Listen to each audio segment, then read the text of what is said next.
We would take David by the thigh and the arm, upside down, flush the toilet, and then we would make David go down with it until he could read the penny of that. He wouldn't know how to come up. Where's Mary Ellen? You've been there too. But Mary's toilet was a little bit more dirty. Anyway, it was fun because you can't appreciate how a little kid's body can tighten up like David could. I mean, it was like a sheet of plywood. He would sit there, tighten up, mark it on both sides, upside down, down it went. And that was fun. I mean, after That was a blast. If y'all remember the house on Meadow Lane, the half bath there throughout the laundry room, it was always clean. It was always clean. Anyway, as it goes on. And after a while, that didn't even affect David after a while. Hey, toilet, so what? Make it the best day. We had the occasion, of course, as I am very glad to say, and all the tapes are running, I can say, Mom and Dad, I had nothing to do with this. Yeah, right. But anyway, we had the occasion, as well as some other members, Mary Ellen and others. As y'all remember, there were the depancing parties at the Frericks house. And if y'all don't know what a depancing party was, we would grab a kid, and we would sit there and rip their pants off, and out the front door, throw them out, and they had to run around the house to get back in. So needless to say, David made many a trip around the house. But the most fun, I have to be honest, the most fun was when, again, David was always mouthing.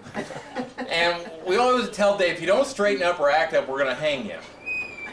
Well, okay, what does that mean? So anyway, David will always push the envelope, always have to sit there and get the last word in. So Mark and I, we grabbed David, and this is like the mid-60s. And so David was about this picture here. We would get David up on a chair, and we would put his arms up against the wall, up like he was fighting it, but nonetheless, we get him stretched out like this. And we would tell David that, you're going to be hung. And at that moment, Mark's wrist and arm was holding pressure up against his wrist, up against one. I was on the other side. We would kick the chair out. And here's David all of a sudden be like this. And at that point, it was...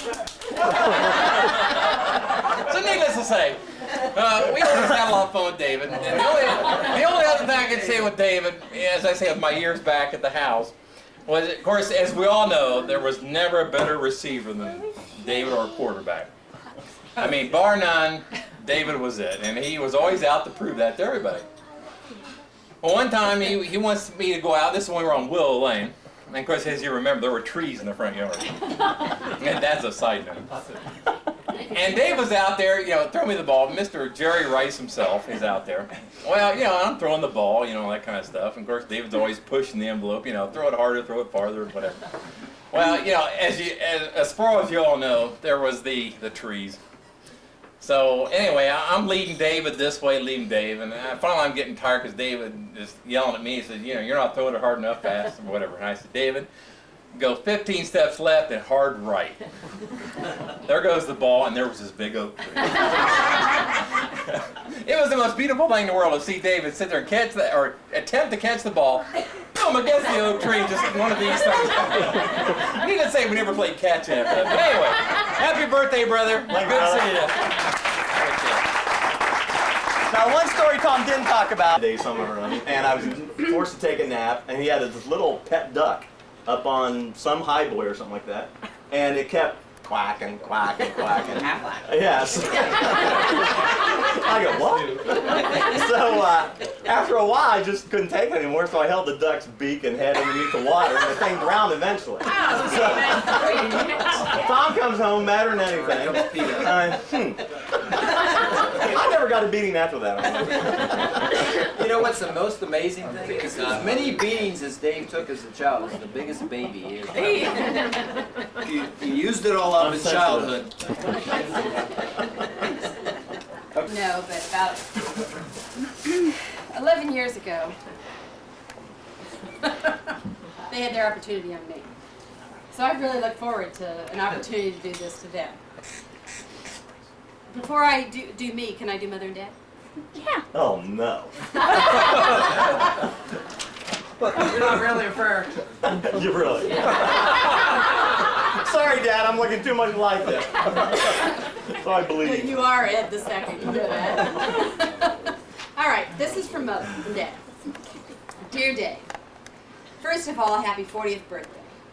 I understand your siblings and friends are giving you a roast, and you must know, as your mother and father, we just couldn't do that to you. However, we do want to say you gave me one of the nicest floral arrangements I ever received. She's digging deep. Okay. All right. I think her drugs were kicking in.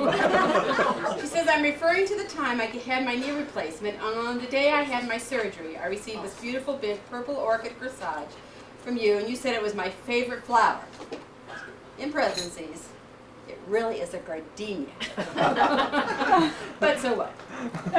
You have to picture this. Here I am in pure agony, and my leg is hoisted up in an electric sling that is moving back and forth, back and forth.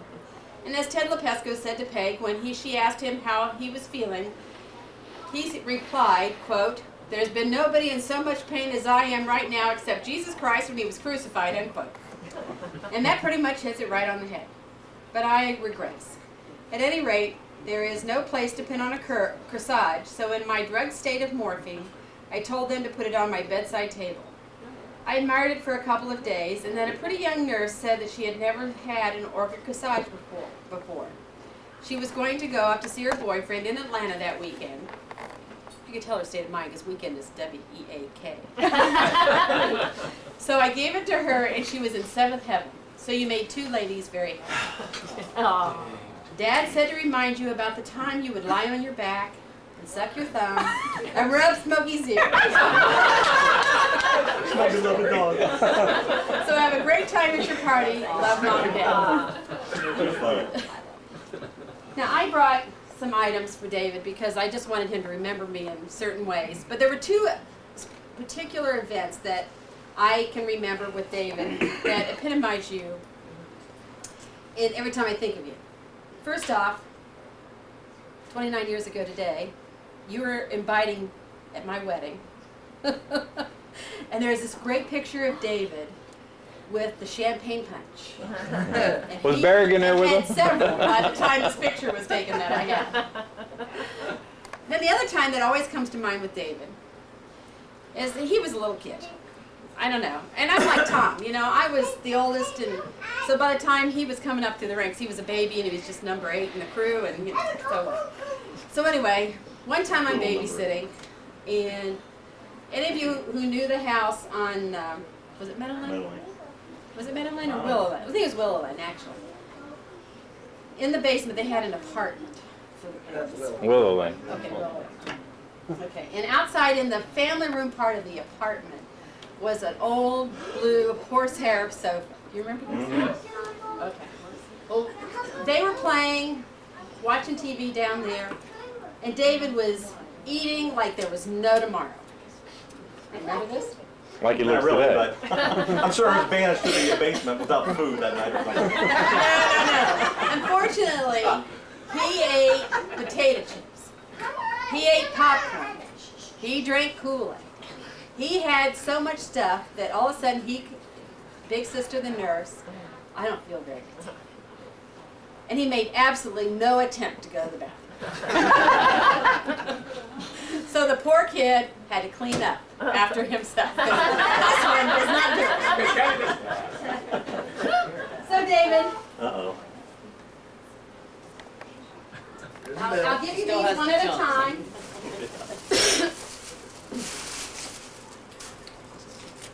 Right. We're going to see how good your memory is, because there's hints in there. And that landmass over there is called a stick out because of the way it sticks out into the water. Like Florida. Okay? Another year older, another year closer to making up crap. Very good. Should I read this aloud? That's fine, because it's all related to this. Is that now or how? Now. Now, hints of what's inside the shiny black bag. 1, poker night. 2, soft, fleshy backside of upper arms. 3, stomach slid down when the hair slid back. 4, hard decision making. 5, messages for those important for those important in your life. And 6, you're a real classic. All right. You have to figure out which one of these go with which of those topics. Here. Well, I'm kind of worried about the soft, fleshy backside of upper.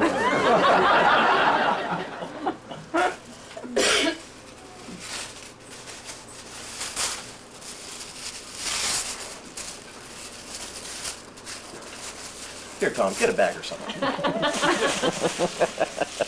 Deluxe fingernails with adhesive tabs. That's probably the soft, fleshy backside of upper arms.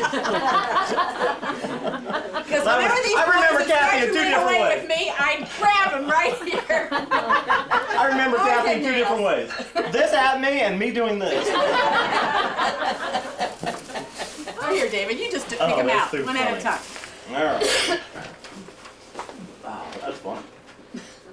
Kim could put them on anytime.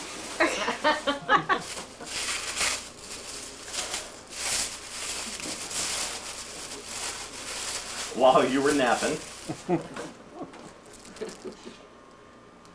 Messages for those who are important in your life. Okay, I like that. It's a memo pad. Yep.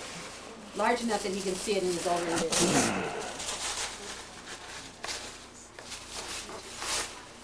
Falling flesh just ahead.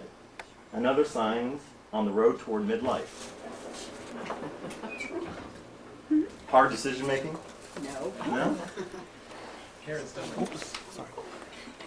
Stomach slid down here? Yes. Falling flesh. Get it. Oh, I get it. Keep up with her,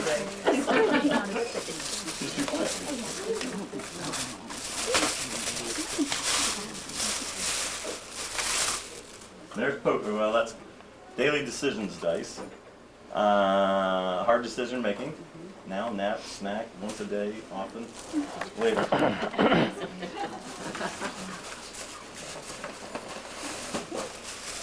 Oh, wait, that's laughing. This is last.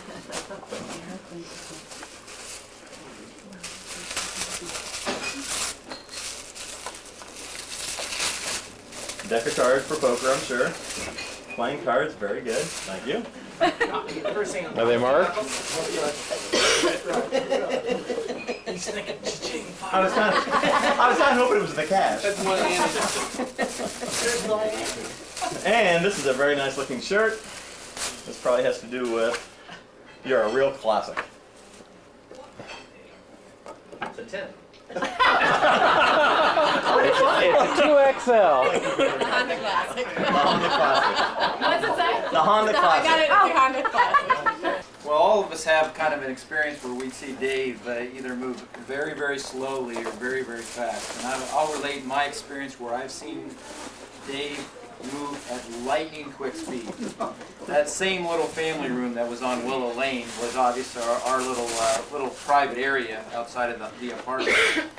But never did it fail did we hear from the upstairs, which was not, you're not allowed upstairs. It was like right in the back door and right to the apartment downstairs. We were nowhere off the carpet. Do not pass go. Go straight. All you had to hear were those words, Dave, come up and make me some popcorn.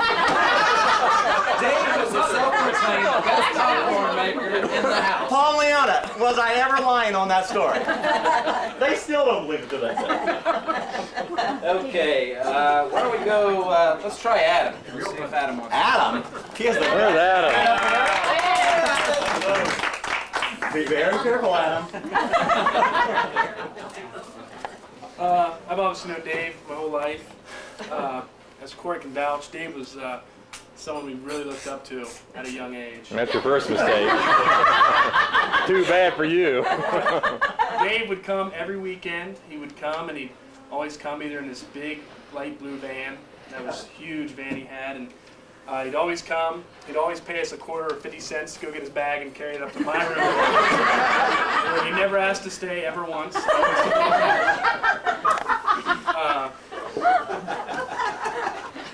As a kid, Dave, like people have said already, he thinks he's an amazing athlete at so many things. We would play basketball and we'd play horse. And every time my dad would say, don't play horse and don't bet with your uncle. Every time I think I could get Dave, so we'd bet. And as time went on, as Dave had a house, we bet mowings. Because I would mow. There were times when I was 10 mowings in. I took the summer off. He took advantage of it. Yeah, I mowed almost the whole summer with that. So. Dave really took advantage of me as much as he could. You're just mad that you didn't do it. Yeah. Free? What? I remember at pools when a bunch of cousins were down, and for some reason we were all down. It might have been Easter. We're all in the backyard, all down by the sandbox, and Dave comes out the back door. He's like, "Hey, how about ice cream on me? Ice cream on me!" Everybody just starts running, all excited. Dave, April Fools, you know. So classic, Dave. So classic. 13 nephews and nieces.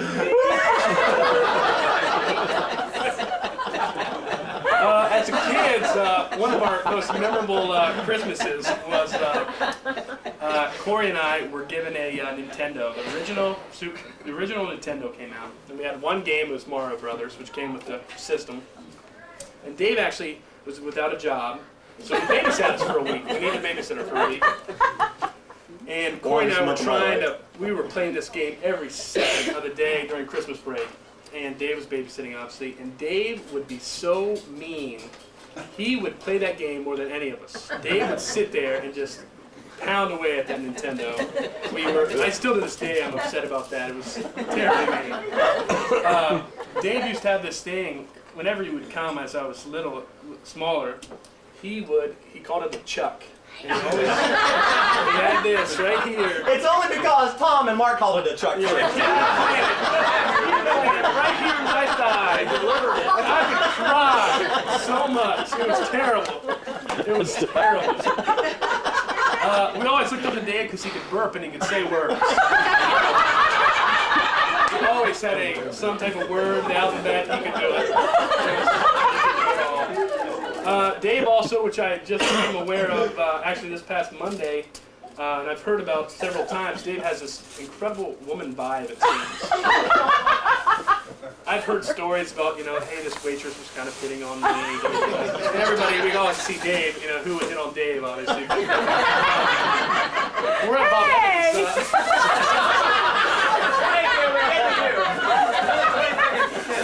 It's personal. It's your penance. We're at Bob Evans, and there's our waitress comes up, asks her a drink order, and Dave took me out to lunch and paid for it, which was very nice. I did fix his roof. That was a trade-off. Him 30 feet up without a net, and I'm sitting there, over there. There you got it. Dave was nice enough to climb up the ladder about halfway and say, "Hey, are you okay?" And I said, "Yes." And he said, "Are you sure?" "Yes." So he went down and sat down on the grass. But the waitress came up, gave us our drinks, and she asked what we liked. And Dave, being a Frericks, said, "I would like a cheeseburger, and please drop a fresh batch of fries for me. Make sure they're warm." So I laughed about that, and I couldn't decide what I wanted, and Dave was kind of having small talk with the waitress, and she happened to come over and put her hand on Dave's shoulder, started to rub his shoulder. And I was kind of taken back by it a little bit, and she sat down right beside him in the booth. So she gets up, goes, gets her food, and comes back, and this happened 3 times. This woman would come over and put her hand on her, laughing, flirting, da-da-da-da-da, and Dave still, every time I see him, he wants me to bring it up to Aunt Kim. Kim doesn't believe this happens to me. Her name was Bobby. A big Adam's apple. We're on the knuckles that threw me. We remember Dave by going in the van as kids. I always remember going with Dave in the big light blue van, and he would have all these cassettes in this box, and he would know every song, and whenever like a drum would hit, he'd always, be playing the drums, and it was just, you have to know Dave. And Adam was my roadie. Dave and Dave was my landlord for 9 months this past year. It was pretty interesting. As you all know, Dave, we worked out this crazy deal. It was 4-page long contract we had, and we did so many things. We were the slaves at the apartment complex. That's how you're learning your life's lessons, Adam. I learned many life lessons. Never trust anyone. And actually, Dave he bought a property on Pigway Street, 703 North Pigway Street this summer. And I learned a lot about Dave that time. We actually went into business, and I was going to be the kind of more or less the general contractor on the job, and we kind of put a new roof on, gutted the attic, and it was the first time, I don't know if anyone in this room has ever seen this, but Dave actually was sweating. He wasn't working, we were working. He came up in the attic and it was very hot. He started to sweat, he had to get out of the attic. Dave actually has been very interesting. There's several stories, several beatings. I've gotten Dave back once. You know, it was the Chuck. He chucked me several times. I was in the garage, and Dave was like, "Hit me wherever you want." You know, and I aimed where any little kid would aim. And put him on the ground. He dropped to his knees. It's the only time in my life that I got Dave back. But Dave's been real good to us. He would always play the money game. I'm sure a lot of you know the money game. He'd always have just a fat wad of money, you know, and he'd pull it out of his clip and he'd sit there and kind of count it, and we'd be like, oh, let's play the money game. And you had to look at it. Oh, he'd flash out his money and you'd have to guess how much he had. And whoever won would get $20, and so like Dad, Mom, we'd all get into it. Hey, Mary, get that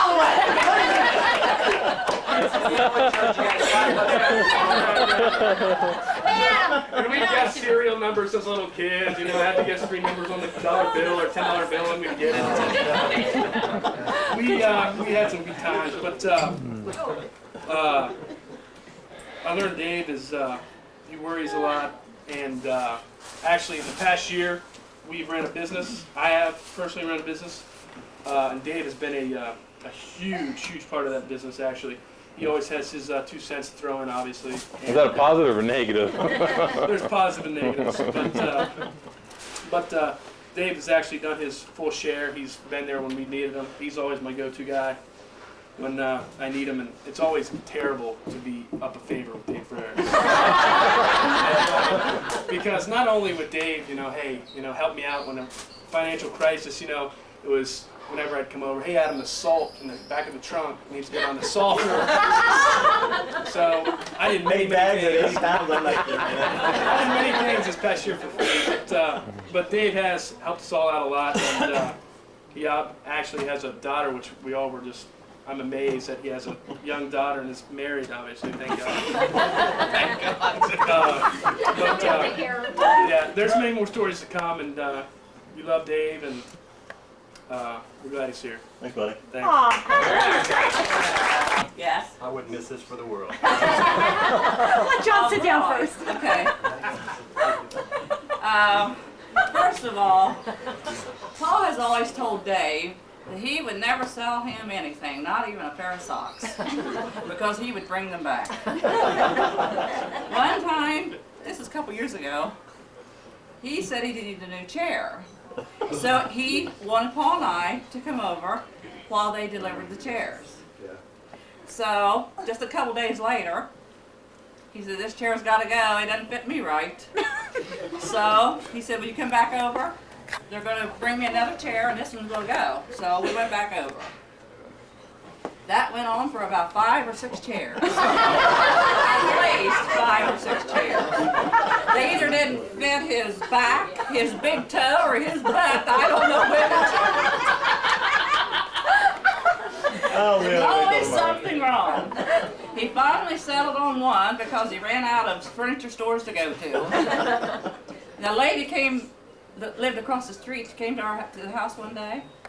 She knocked on the door and she says, does Kim or Dave, do they upholster chairs? Or do they make chairs? I said, no, he just likes to try out chairs. Okay, and Mark will remember this. This was one evening he called me on the telephone. This is the night I thought Mark was going to die of a heart attack. I'm sorry. And he said, Leona, I don't have my phone book. Would you go get the phone book and find out, give me Geo Pete's number? I said, yeah, so I'll go get him. So I went to the dining room, got the phone book, went back and gave him the phone number. He says, thank you, Leona, and he hung up. Well, I found out a couple days later, here he was, all stretched out in his recliner. 2 days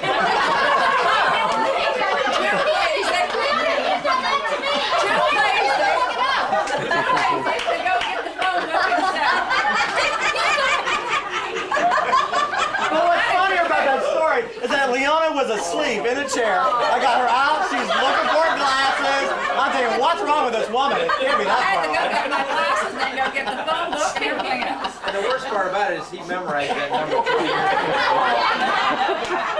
Well, he called me up. You know, he called me up last night, and I thought it was you there? Well, I thought it was a joke I was last on the night. other couch. Because he called me last night. He says, Leona, can I borrow $500? I said, what do you need $500 for? Well, you know why I need $500. I said, no, I don't know why you need $500. He says, well, where did Cincinnati Cincinnati played the first play? game. I said, they played in Pittsburgh. He says, are you sure they played in Pittsburgh? And I said, well, yes, I know. I don't even have to go look. I said, where are your papers? He says, oh, well, they're here somewhere. Oh, yeah, here's one right beside of me. Well, you know, another thing, too, David's always blamed me because he gains weight. It's all my fault. Sundays. They come over every Sunday for dinner. So, we sit down at the table. Kim says the food just seems to gravitate to his end of the table. For some reason, it all ends up there. And Andrea, she'll look at his plate and she'll say, Papa, look at Daddy's plate. And Paul says, Dave's got his plate filled up already. And Kim says, just a typical Sunday. Right, Dave? That's right. Okay. Now, this is another one I want to tell you about. You probably forgot about this one. This is probably one of the worst things he's ever done to me. Besides marry your daughter? When I was a little girl, I had a few nicknames. Some of them I didn't like, and some weren't too bad. And I have a couple sisters here that know the ones that I did not like, probably. They remember that. And my name's Leona, and the cold beat that rhymes with that begins with a B. So you know what that is? That's what I was called when I was little.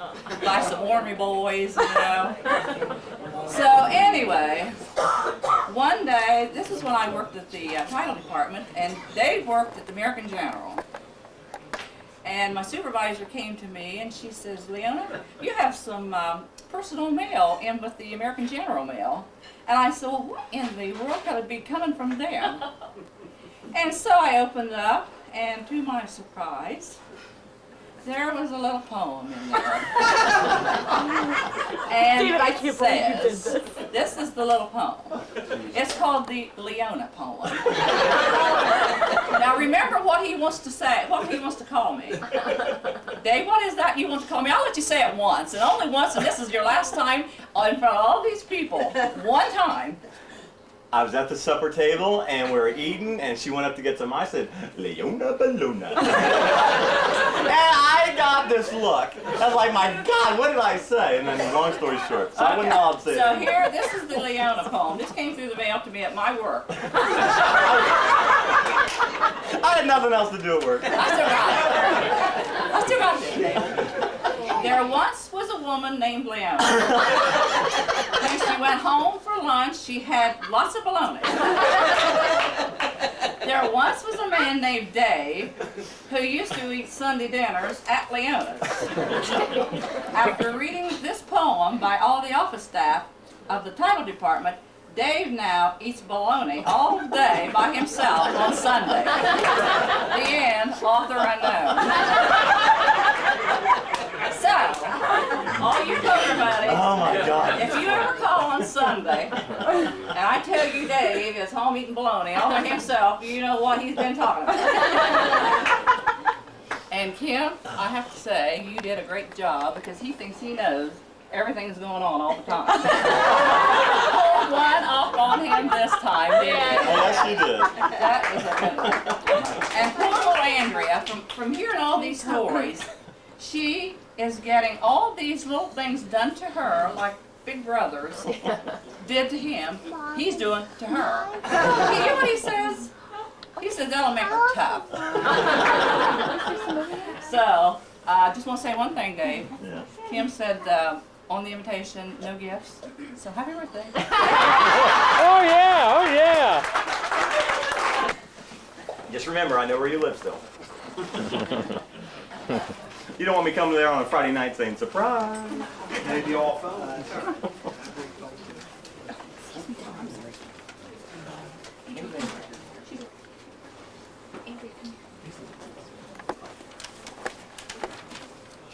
Knowing it was your birthday, I wanted to get you a present.